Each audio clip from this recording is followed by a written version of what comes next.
कहानी शुरू करने से पहले अगर आपको दिल को गहराई तक छू लेने वाली सच्ची और क्लासिक हिंदी कहानियां सुनना पसंद है तो आपके अपने चैनल कहानीकार को जरूर सब्सक्राइब करें।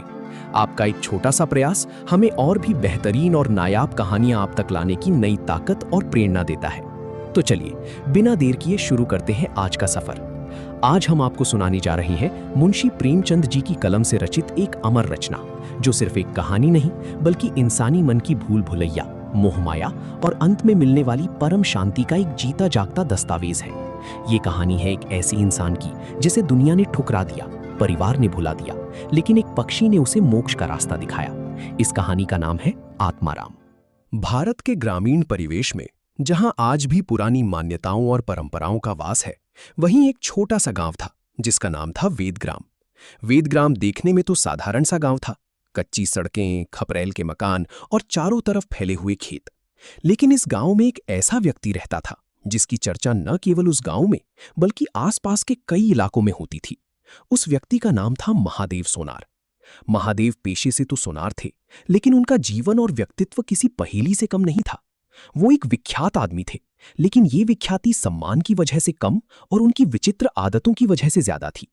वो अपने घर के सामने बनी एक छोटी सी कोठरी में सुबह से शाम तक एक छोटी सी अंगीठी के सामने बैठे हुए खटखट खटखट किया करते थे।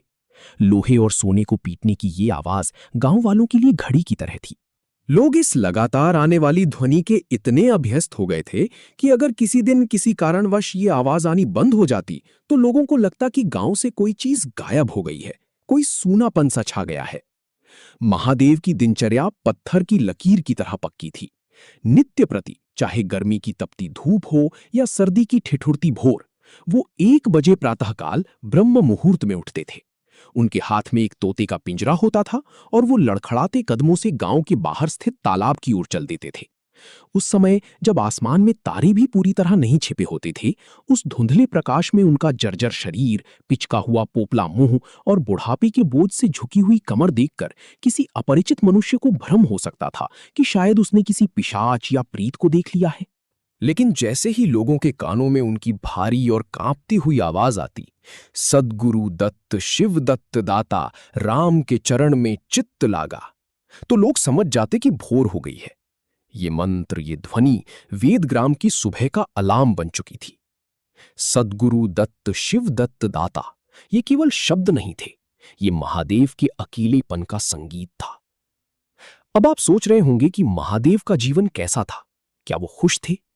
सच तो ये है कि महादेव का पारिवारिक जीवन बिल्कुल भी सुखमय नहीं था, बल्कि कांटों से भरा हुआ था। ऐसा नहीं था कि वो अकेले थे, उनका परिवार बहुत बड़ा था। उनके 3 जवान और हट्टे-कट्टे पुत्र थे, घर में 3 बहुएं थीं और आंगन में खेलते हुए दर्जन भर नाती पोते थे। घर में रौनक की कोई कमी नहीं थी, लेकिन महादेव के दिल में एक गहरा सन्नाटा था। उस भारी भरकम परिवार में उनके बुढ़ापे के बोझ को हल्का करने वाला कोई नहीं था। बेटे, जिन्हें बुढ़ापे की लाठी होना चाहिए था, आपस में कहा करते थे, अरे जब तक ये दादा जीते हैं तब तक हम जीवन का असली आनंद कैसे ले सकते हैं? ये बुढ़ा तो अपनी दौलत पर सांप बनकर बैठा है, जब ये मरेगा तभी हम चैन की सांस लेंगे। सोचिए, जिस पिता ने पाल पोस कर बड़ा किया, उसके लिए बेटे ऐसी बातें सोचते थे कि फिर तो ये सारी गृहस्थी उनके गले पड़ेगी ही, लेकिन अभी तो ये बुढ़ा रुकावट है। बेचारे महादेव की हालत ये थी कि कभी कभी उन्हें घर में बना हुआ भोजन तक नसीब नहीं होता था। कई रातें ऐसी होती थीं जब वे निराहार ही रह जाते। बहुएं रोटियां बनाती, बच्चे खाते, बेटे खाते, लेकिन महादेव की तरफ किसी का ध्यान नहीं जाता था। वो स्वाभिमान के कारण मांगते नहीं थे और कोई उन्हें पूछता नहीं था। वो भूखे ही अपनी कोठरी में जाते और अंधेरे में बैठकर अपने पुराने नारियल के हुक्के को गुड़गुड़ाते हुए सो जाते। भूख को वो धुएं में उड़ाने की कोशिश करते। उनका व्यावसायिक जीवन, यानी उनका काम धंधा, और भी ज्यादा अशांति और क्लेश से भरा हुआ था। यद्यपि वो अपने काम में निपुण थे और सोने की परख अच्छी थी, लेकिन उनकी नीयत पर लोगों को हमेशा शक रहता था। उनकी बनाई हुई खटाई, यानी सोने को गलाने का मसाला, औरों से कहीं ज्यादा तेज होती थी और उनकी रासायनिक क्रियाएं, जिनसे वो सोने में मिलावट करते थे, बहुत पेचीदा थीं। इसी वजह से आए दिन उन्हें अपने ग्राहकों के ताने सुनने पड़ते थे। कोई आकर कहता, महादेव तुमने मेरा सोना मार लिया, तो कोई कहता, तुमने टाका ज्यादा लगा दिया। शक्ति और धैर्य से शून्य प्राणियों के कड़वे शब्द उनके कानों में पिघले हुए शीशे की तरह पड़ते थे। पर महादेव एक पत्थर की मूर्ति की तरह अविचलित और गंभीर होकर सिर झुकाए सब कुछ सुन लेते थे। न गुस्सा, न जवाब, बस खामोशी। लेकिन जैसे ही कलह शांत होता, ग्राहक बड़बड़ाता हुआ चला जाता, महादेव अपनी कोठरी में टंगे पिंजरे की ओर देखते। उस पिंजरे में एक हरे रंग का तोता था, जिसका नाम उन्होंने बड़े प्यार से रखा था, आत्माराम। उस तोते को देखते ही वो पुकार उठते, सद्गुरु दत्त, शिव दत्त दाता। मानो इस एक मंत्र को जपते ही दुनिया भर का अपमान, घर की कलह और पेट की भूख सब कुछ गायब हो जाता था। उनका अशांत चित्त पूर्ण शांति पा लेता था। वो तोता ही उनका मित्र था, उनका बेटा था और उनका भगवान भी। लेकिन होनी को कौन टाल सकता है? कहते हैं ना, इंसान का मोह ही उसके दुख का कारण बनता है। एक दिन एक ऐसी घटना घटी जिसने महादेव की दुनिया उजाड़ दी। संयोगवश घर के किसी नटखट लड़के ने खेल खेल में या शरारत से पिंजरे का द्वार खोल दिया। तोता आजाद था और उसने वही किया जो एक पक्षी करता है, वो उड़ गया। महादेव अपने काम में मग्न थे। थोड़ी देर बाद जब उन्होंने सिर उठाकर आदत के अनुसार पिंजरे की ओर देखा तो उनका कलेजा सन्न रह गया, धड़कनें रुक सी गईं। तोता कहाँ गया? उनकी बूढ़ी आंखें जो अब कम देख पाती थीं, फटी की फटी रह गईं। उन्होंने चश्मा ठीक किया, फिर से पिंजरे को देखा। पिंजरा खाली था, उसका दरवाजा झूल रहा था। महादेव घबराकर अपनी जगह से उठे। उनके हाथ से हथौड़ी छूट गई। वो पागलों की तरह कोठरी से बाहर निकले और इधर-उधर खपरेलों पर निगाह दौड़ाने लगे। उनका गला सूख गया था। इस विशाल संसार में अगर कोई चीज उन्हें अपनी जान से भी ज्यादा प्यारी थी तो वो यही तोता था, आत्माराम। इस पक्षी से उन्हें न कोई कष्ट था, न वो हिस्सा मांगता था, न ताने देता था। वो अब जीवन की उस अवस्था में थे जब मनुष्य को शांति और स्नेह के सिवा और कोई इच्छा नहीं रहती, और वो स्नेह उन्हें अपनों से नहीं, उस पक्षी से मिलता था। तभी उनकी नजर पड़ी, तोता सामने वाली छत की एक खपरेल पर बैठा था। हरे रंग का वो नन्हा सा जीव आजादी की सांस ले रहा था। महादेव ने जल्दी से खाली पिंजरा उतार लिया और उसे ऊपर दिखाकर बच्चों की तरह ललचाते हुए कहने लगे, सद्गुरु दत्त, शिव दत्त दाता, आजा बेटा आजा। लेकिन मुसीबत अकेले नहीं आती। गांव और घर के लड़के जो हमेशा महादेव को सताने का मौका ढूंढते थे, वहां इकट्ठा हो गए। उन्हें तमाशा मिल गया। वो जोर जोर से चिल्लाने लगे, तालियां बजाने लगे, हूटिंग करने लगे। अरे देखो, बुड्ढे का तोता उड़ गया। ऊपर से कौवे ने भी काऊ काऊ की रट लगा दी। तोता जो पहले से ही डरा हुआ था, इस शोर शराबे से और घबरा गया। उसने पंख फैलाए और उड़कर गांव से बाहर आम के बगीचे में एक ऊंचे पेड़ पर जा बैठा। अब महादेव की हालत देखने लायक थी। वो खाली पिंजरा हाथ में लिए उस पक्षी के पीछे पीछे बेतहाशा दौड़े। उनका शरीर कांप रहा था, धोती खुल रही थी, लेकिन उन्हें होश नहीं था। गांव के किसानों को उनकी इस दुर्गति पर अचंभा हो रहा था और साथ ही हंसी भी आ रही थी। कोई कह रहा था, देखो मोह और माया का खेल, इंसान कैसे एक जानवर के पीछे पागल हो रहा है। उससे सुंदर, उससे सजीव और उससे भावमय कल्पना नहीं की जा सकती थी कि एक बूढ़ा आदमी अपनी आत्मा को पकड़ने के लिए दौड़ रहा है। दोपहर हो गई थी। सूरज सिर पर चढ़ाया था। धूप इतनी तेज थी कि पत्थर भी पिघल जाएं। किसान लोग अपने खेतों से काम करके वापस आ रहे थे। उन्हें विनोद और हंसी मजाक का अच्छा अवसर मिला। महादेव को चिढ़ाने में, उसे परेशान करने में सभी को एक क्रूर आनंद आता था। किसी ने पीछे से कंकड़ फेंकी, किसी ने सीटियां बजाईं, किसी ने तालियां बजाईं। तोता फिर उड़ा और वहां से दूर आम के बाग में और भी घने पेड़ों के बीच एक पेड़ की सबसे ऊंची फुनगी पर जा बैठा। महादेव फिर खाली पिंजरा लिए मेंढक की भांति उचकते हुए, हांफते हुए उसके पीछे चले। बाग में पहुंचे तो वहां की जमीन तप रही थी। महादेव के पैरों में जूते नहीं थे, उनके तलवे आग निगल रहे थे। सिर चक्कर खा रहा था, आंखों के आगे अंधेरा छा रहा था।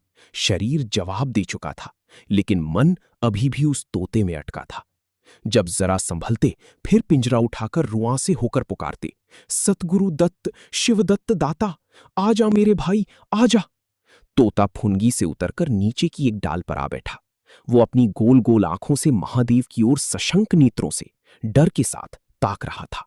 उसे शायद विश्वास नहीं हो रहा था कि ये वही उसका मालिक है। महादेव ने समझा कि वो डर रहा है, उन्होंने पिंजरे को वहीं जमीन पर छोड़ दिया और आम के एक दूसरे पेड़ की आड़ में छिप गए ताकि तोता नीचे आए। तोते ने चारों ओर गौर से देखा। उसे लगा कि खतरा टल गया है। वो निशंक होकर धीरे से उतरा और आकर पिंजरे के ऊपर बैठ गया। महादेव का हृदय जोर जोर से उछलने लगा। उन्हें लगा, बस अब तो मिल गया। वो सद्गुरु दत्ता, शिव दत्ता का मंत्र मन ही मन जपते हुए बिल्ली की तरह दबे पांव धीरे धीरे तोते के समीप आए और झपट्टा मारा कि तोते को पकड़ ले।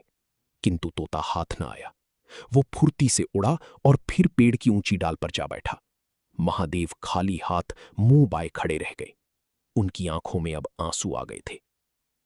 शाम तक यही हाल रहा। तोता कभी इस डाल पर जाता, कभी उस डाल पर, कभी पिंजरे पर आ बैठता, कभी पिंजरे के द्वार पर बैठे अपनी दाना पानी की प्यालियों को ललचाई नजरों से देखता और फिर उड़ जाता। ऐसा लग रहा था जैसे तोता महादेव की परीक्षा ले रहा हो। अगर बुढ़ा महादेव मूर्तिमान मोह था तो वो तोता मूर्तिमान माया था। माया कभी पास आती, कभी दूर जाती, यहां तक कि शाम हो गई, सूरज डूब गया। माया और मोह का ये संगम धीरे धीरे अंधकार में विलीन हो गया। रात हो गई। चारों ओर निबिड़ अंधकार, गहरा काला अंधेरा छा गया। तोता न जाने पत्तों में कहां छिप बैठा था। महादेव जानते थे कि रात को तोते को दिखाई नहीं देता और वो कहीं उड़कर नहीं जा सकता, लेकिन वो पिंजरे में भी नहीं आ सकता था। फिर भी महादेव उस जगह से हिलने का नाम नहीं ले रहे थे। आज उन्होंने दिन भर कुछ नहीं खाया था। रात के भोजन का समय भी निकल गया। पानी की एक बूंद भी उनके सूखे कंठ में नहीं गई थी। लेकिन आश्चर्य की बात थी कि उन्हें ना भूख थी ना प्यास। तोते के बिना उनका जीवन निस्सार, शुष्क और सूना जान पड़ता था। वो दिन रात काम क्यों करते थे? सिर्फ आदत थी। उन कामों में उन्हें अपनी सजीवता का लेश मात्र भी ज्ञान नहीं होता था। तोता ही वो एकमात्र वस्तु थी जो उन्हें चेतना की याद दिलाती थी कि वो जिंदा है। उसका हाथ से जाना महादेव के लिए जीवन का देह त्याग करने जैसा था। महादेव दिन भर का भूखा प्यासा, थका हारा पेड़ की जड़ से टेक लगाकर बैठ गया। रह रहकर उसे झपकियां आ रही थीं। नींद उसे अपने आगोश में ले रही थी। किंतु एक क्षण में वो फिर चौंक कर आंख खोल देता था। उसे डर था कि कहीं तोता उसे छोड़कर हमेशा के लिए न चला जाए। उस विस्तृत और डरावने अंधकार में कभी कभी उसकी धीमी आवाज सुनाई देती, सद्गुरु दत्त, शिव दत्त दाता। आधी रात गुजर गई थी। सन्नाटा इतना गहरा था कि अपनी सांसों की आवाज भी सुनाई दे रही थी। सहसा महादेव कोई आहट पाकर चौंक उठे। उन्होंने देखा, बाग के दूसरे कोने में एक विशाल वृक्ष के नीचे एक धुंधला सा दीपक जल रहा है और उस मध्यम रोशनी में कई आदमी बैठे हुए आपस में कुछ बातें कर रहे हैं। वो सब चिलम पी रहे थे। हवा के झोंके के साथ तंबाकू और गांजे की महक महादेव की नाक तक पहुंची। महादेव, जो हुक्के के आदी थे, तंबाकू की महक ने उन्हें अधीर कर दिया। उन्हें लगा कि शायद कोई राही बटोही होंगे या खेत की रखवाली करने वाले किसान होंगे। चलो थोड़ी देर उनके पास बैठकर चिलम ही पी लूं, मन बहल जाएगा। वो बिना सोचे समझे उच्च स्वर से बोले, सद्गुरु दत्त, शिव दत्त दाता, और उन आदमियों की ओर लड़खड़ाते कदमों से चिलम पीने चले गए। किंतु जिस प्रकार जंगल में बंदूक की आवाज सुनते ही हिरणों का झुंड भाग खड़ा होता है, उसी प्रकार महादेव की आवाज सुनते ही और उन्हें अपनी तरफ आते देखकर वे सब आदमी घबराकर उठ खड़े हुए और बेतहाशा भागे। कोई इधर गया, कोई उधर गया, कोई झाड़ियों में कूद गया। महादेव हैरान रह गए। वो चिल्लाने लगे, अरे भाई ठहरो ठहरो, भागते क्यों हो? मैं कोई भूत नहीं हूं, मैं तो महादेव हूं। लेकिन तभी एकाएक उनके दिमाग की बत्ती जली। ये लोग इतनी रात को यहां छिपकर बैठे थे और मुझे देखकर भाग गए। इसका मतलब ये सब साधारण यात्री नहीं थी, ये सब चोर थी। वो जोर से चिल्ला उठे, चोर चोर, पकड़ो पकड़ो। लेकिन चोरों ने पीछे मुड़कर ना देखा, वो हवा हो चुके थे। महादेव डरते डरते, धड़कते दिल के साथ उस जलते हुए दीपक के पास गए। वहां जमीन पर कुछ नहीं था सिवाय एक चीज के, एक कलसा, तांबे का बड़ा सा मटका रखा हुआ था, जो पुराना होने और जमीन में गड़े रहने की वजह से मोर्चे से काला पड़ रहा था। महादेव ने इधर उधर देखा, कोई नहीं था। उनका हृदय पसलियों से बाहर आने को हो रहा था। उन्होंने कांपते हाथों से कलसे में हाथ डाला। उंगलियों को कुछ ठंडा और सख्त महसूस हुआ। उन्होंने मुट्ठी भरकर बाहर निकाली और दीपक के उजाले में देखा। उनकी आंखें चुंधिया गईं। वो कंकड़ पत्थर नहीं थे, वो मोहरें थीं, पुरानी सोने की भारी भरकम मोहरें। महादेव का पूरा शरीर सिहर उठा। एक पल के लिए उन्हें लगा कि वो सपना देख रहे हैं। उन्होंने तुरंत कलसा उठा लिया। वो बहुत भारी था। उन्होंने फूंक मारकर दीपक बुझा दिया और तुरंत उसी पेड़ के नीचे घनी झाड़ियों की आड़ में छिपकर बैठ गए। जो आदमी एक पल पहले एक पक्षी के लिए रो रहा था, अब वो धन का रक्षक बन गया था। डर के मारे उनकी सांसें तेज चल रही थीं।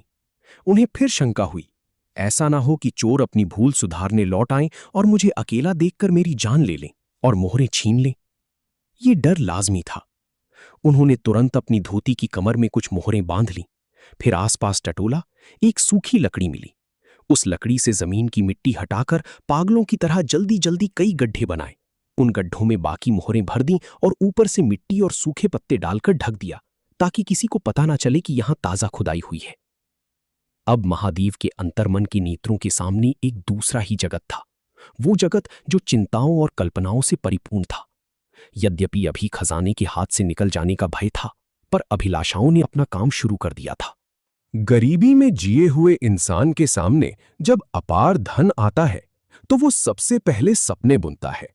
महादेव के मन में एक आलीशान पक्का मकान बन गया। सराफे की एक भारी दुकान खुल गई। वो रिश्तेदार, वो बेटे बहुएं जो उन्हें धिक्कारते थे, अब वो सब उनके पैरों में पड़े थे। निज संबंधियों से फिर नाता जुड़ गया। विलास की सामग्रियां इकट्ठी हो गईं।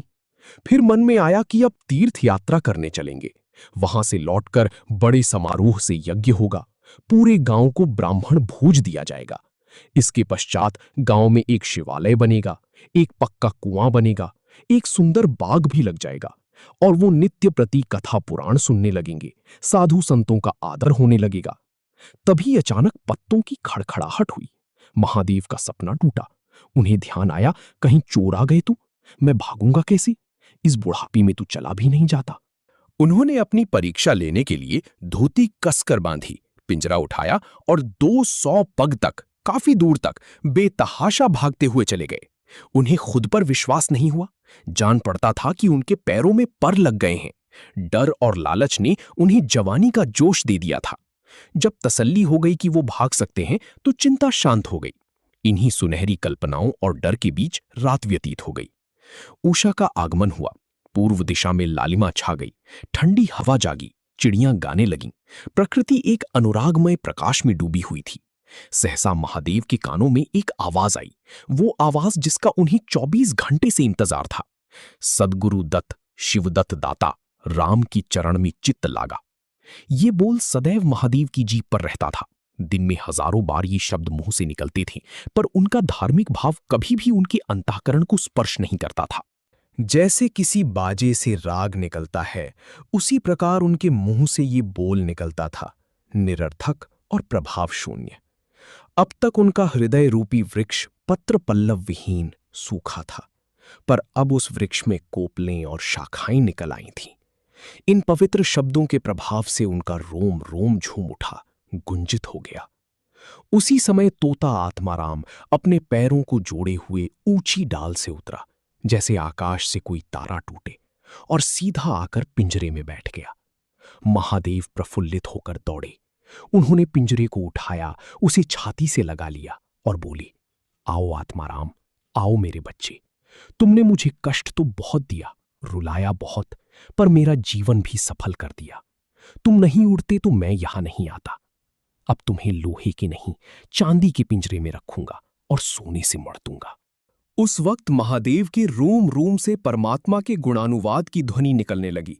प्रभु, तुम कितने दयावान हो, ये तुम्हारा असीम वात्सल्य है।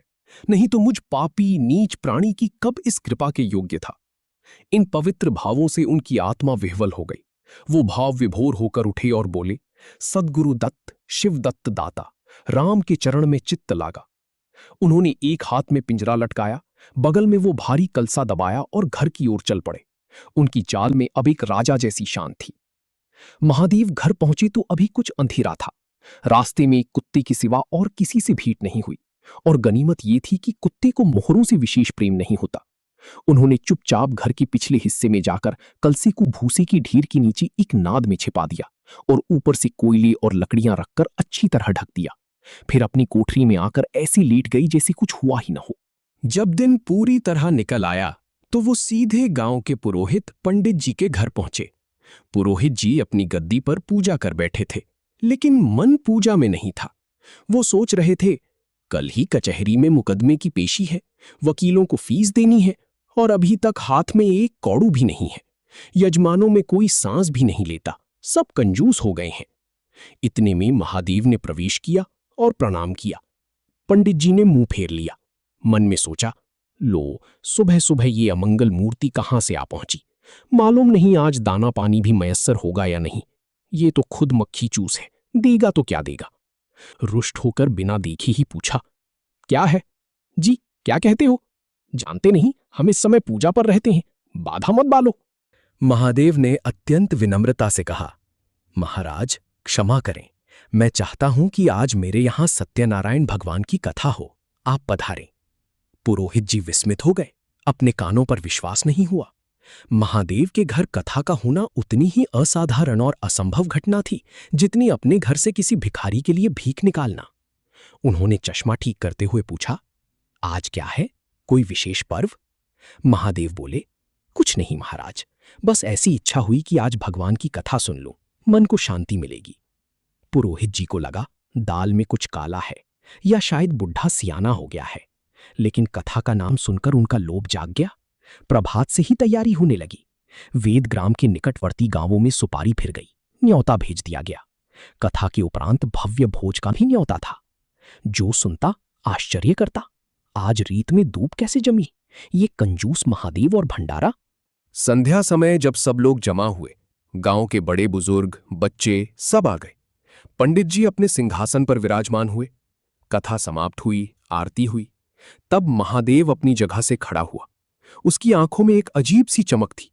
वो उच्च स्वर से बोला, भाइयों, मेरी बात ध्यान से सुनिए। मेरी सारी उम्र छल छल और कपट में कट गई। मैंने न जाने कितने आदमियों को धोखा दिया, कितने खरे सोने को खोटा किया, मिलावट की, बेईमानी की। पर अब भगवान ने मुझ पर दया की है। वो मेरे मुंह की कालिख मिटाना चाहते हैं। उसने एक गहरी सांस ली और ललकार कर कहा, मैं आप सब भाइयों से गंगा को साक्षी मानकर कहता हूं कि जिसका मेरे जिम में जो कुछ निकलता हो, जिसकी जमा मैंने मार ली हो या जिसके चोखे माल को खोटा कर दिया हो, वो आज आकर अपनी एक एक कौड़ी चुका ले। अगर कोई यहां ना आ सका हो तो आप लोग उससे जाकर कह दीजिए कि कल से 1 महीने तक जब जी चाहे आए और अपना हिसाब चुकता कर ले। किसी बही खाते या गवाही साखी की जरूरत नहीं। आप जो कहेंगे मैं वो मान लूंगा और चुका दूंगा। सब लोग सन्नाटे में आ गए। पूरी सभा में खामोशी छा गई। कोई मार्मिक भाव से सिर हिलाकर बोला, हम कहते थे ना, भगवान के घर देर है अंधेर नहीं। किसी ने अविश्वास से कहा, क्या खाक भरेगा, हजारों का टोटल हो जाएगा, घर बिक जाएगा इसका। एक ठाकुर ने ठिठोली की, अरे और जो लोग सुरधाम चले गए, मर गए, उनका क्या होगा? महादेव ने उत्तर दिया, उनके घर वाले तो होंगे, वारिस तो होंगे, मैं उनको दूंगा। किंतु उस समय लोगों को वसूली की इतनी इच्छा नहीं थी जितनी ये जानने की कि इसे इतना धन मिला कहां से। क्या खजाना मिल गया या लॉटरी लग गई? किसी को महादेव के पास आने का साहस नहीं हुआ। देहात के आदमी थे, गड़े मुर्दे उखाड़ना क्या जाने। फिर प्रायः लोगों को याद भी नहीं था कि उन्हें महादेव से क्या पाना है। और ऐसे पवित्र अवसर पर सत्यनारायण की कथा के बाद झूठ बोलकर पाप की भागी बनने का भय भी उनका मुंह बंद किए हुए था। सबसे बड़ी बात यह थी कि महादेव की इस अचानक जागृत साधुता ने उन्हें वशीभूत कर लिया था। अचानक सन्नाटा तोड़ते हुए पुरोहित जी बोले, तुम्हें याद है महादेव, मैंने एक बार कंडा बनाने के लिए तुम्हें सोना दिया था। तुमने उसमें से कई मासे तोल में उड़ा दिए थे। महादेव ने हाथ जोड़कर कहा, हां महाराज, याद है। कितना नुकसान हुआ होगा आपका? पुरोहित ने तपाक से कहा, 50 रुपए से कम ना होगा। सब जानते थे कि पुरोहित झूठ बोल रहा है। महादेव ने बिना बहस किए कमर से 2 सोने की मोहरें निकाली और पुरोहित जी के सामने रख दी। पुरोहित जी की इस लोलुपता और लालच पर लोगों में टीका टिप्पणी होने लगी। ये तो खुली बेईमानी है। बहुत हो तो 4 रुपए का नुकसान हुआ होगा, बेचारे से 50 रुपए ऐंठ लिए। नारायण का भी डर नहीं, बनने को पंडित है पर नियत ऐसी खराब। राम राम। लोगों को महादेव पर एक श्रद्धा सी हो गई। 1 घंटा बीत गया। उन सैकड़ों मनुष्यों में से एक भी खड़ा नहीं हुआ पैसे मांगने के लिए। तब महादेव ने फिर कहा, मालूम होता है आप लोग अपना अपना हिसाब भूल गए हैं। इसलिए आज कथा होने दीजिए, भोजन कीजिए। मैं 1 महीने तक आपकी राह देखूंगा। इसके पीछे मैं तीर्थ यात्रा करने चला जाऊंगा। आप सब भाइयों से मेरी विनती है कि मेरा उद्धार करें, मेरा कर्ज माफ करें। 1 महीने तक महादेव लेनदारों की राह देखता रहा। रात को उसे चोरों के भय से नींद नहीं आती थी।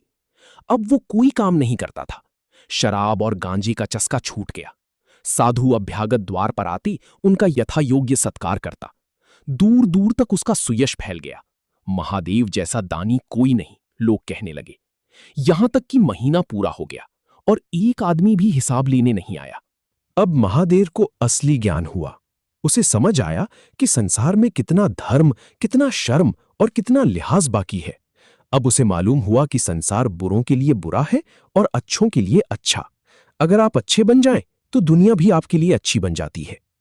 इस घटना को हुए दोस्तों 50 वर्ष बीत चुके हैं। अब वेदग्राम का नक्शा बदल गया है, लेकिन आप आज भी अगर वेदग्राम जाइए तो दूर ही से पेड़ों के झुरमुट के ऊपर एक सुनहरा चमकता हुआ कलश दिखाई देता है। ये ठाकुरों का मंदिर नहीं, महादेव का बनवाया हुआ मंदिर है। उससे मिला हुआ एक पक्का विशाल तालाब है जिसमें खूब कमल खिले रहते हैं और बत्तखें तैरती रहती हैं। उस तालाब की मछलियां कोई नहीं पकड़ता, गांव वाले इसे पाप समझते हैं। तालाब के किनारे एक विशाल समाधि है। ये आत्माराम का स्मृति चिन्ह है। उसके संबंध में विभिन्न किंवदंतियां प्रचलित है। कोई कहता है वो रत्न जटित पिंजरा स्वर्ग को चला गया, कोई कहता है वो तोता सद्गुरु दत्त कहता हुआ अंतर्ध्यान हो गया। पर यथार्थ यानी सच ये है कि उस पक्षी रूपी चंद्र को किसी बिल्ली रूपी राहु ने ग्रस लिया था। एक दिन बिल्ली ने उसे पकड़ लिया था। लेकिन लोग कहते हैं आज भी जब रात गहरी होती है तो आधी रात को कभी कभी तालाब के किनारे से वही जानी पहचानी आवाज आती है, सद्गुरु दत्त, शिवदत्त दाता, राम के चरण में चित्त लागा। महादेव के विषय में भी कितनी ही जनश्रुतियां हैं। उनमें से सबसे मान्य ये है कि आत्माराम के समाधिस्थ हो जाने यानी मरने के बाद महादेव का मन दुनिया से उजाड़ हो गया। वो कई सन्यासियों के साथ हिमालय चला गया और वहां से फिर कभी लौटकर नहीं आया। उसका नाम और उसका काम उस आत्माराम के साथ ही अमर हो गया। धन्यवाद। उम्मीद है ये कहानी आपको पसंद आई होगी। अगर ऐसी कहानियां सुनकर आपको कुछ महसूस होता है तो चैनल कहानीकार को सब्सक्राइब करें, वीडियो को लाइक करें और अपनी राय कमेंट में जरूर लिखें। मिलते हैं अगली कहानी में। तब तक के लिए आप सभी खुश रहें।